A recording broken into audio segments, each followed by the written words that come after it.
ಅಮೆರಿಕದ ಕಂಪನಿಗಳೇ ಇರಾನ್ನ ಮುಂದಿನ ಟಾರ್ಗೆಟ್ ಆಗ್ತಾ ಇದೆ. ಅಮೆರಿಕನ್ ಐಟಿ ಕಂಪನಿಗಳ ಮೇಲೆ ದಾಳಿ ಮಾಡ್ತೇವೆ.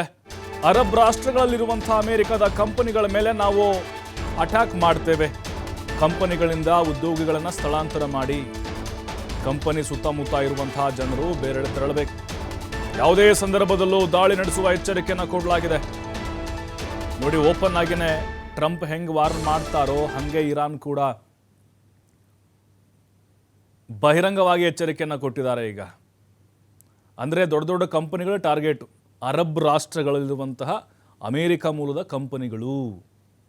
ಯಾವ್ಯಾವ ಹಾಗಾದರೆ ಕಂಪನಿಗಳು ನೋಡಿ, ಆ್ಯಪಲ್ಲು ದೊಡ್ಡ ಕಂಪನಿ ದೈತ್ಯ, Google, Microsoft, Amazon, IBM, Intel, Adobe, Dell Technologies, Cisco Technologies, Oracle, ಕ್ವಾಲ್ಕಾಮು.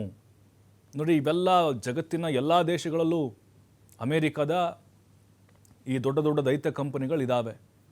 Google, apple, Amazon.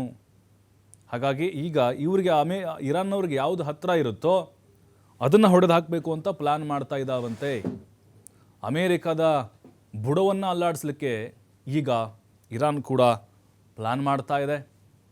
ಈಗ IBM, ಇಂಟೆಲ್ ಆಗಿರ್ಬೋದು, ಅಮೆಜಾನ್ ಆಗಿರ್ಬೋದು, ಬಹುದೊಡ್ಡ ಮೈಕ್ರೋಸಾಫ್ಟ್ ಆಗಿರ್ಬೋದು, ಗೂಗಲ್ ಆಗಿರ್ಬೋದು, ಆ ಎಲ್ಲ ಕಂಪ್ನಿಗಳನ್ನ ಟಾರ್ಗೆಟ್ ಮಾಡಿಕೊಂಡು ಅಲ್ಲಿ ಬಾಂಬ್ ಹಾಕ್ತಾರೋ, ಮಿಸೈಲ್ ಹಾಕ್ತಾರೋ ಗೊತ್ತಿಲ್ಲ. ಒಟ್ಟಿನಲ್ಲಿ ಅಲ್ಲಿನ ಉದ್ಯೋಗಿಗಳು, ಎಂಪ್ಲಾಯ್ಸ್ ಇದ್ದಾರಲ್ವ, ಅವರು ಸ್ಥಳಾಂತರ ಆಗಬೇಕು, ಬೇರೆ ಕಡೆ ಹೋಗಬೇಕು ಅಂತ ಎಚ್ಚರಿಕೆಯನ್ನು ಇರಾನ್ ಕಡೆಯಿಂದ ಬರ್ತಾ ಇದೆ.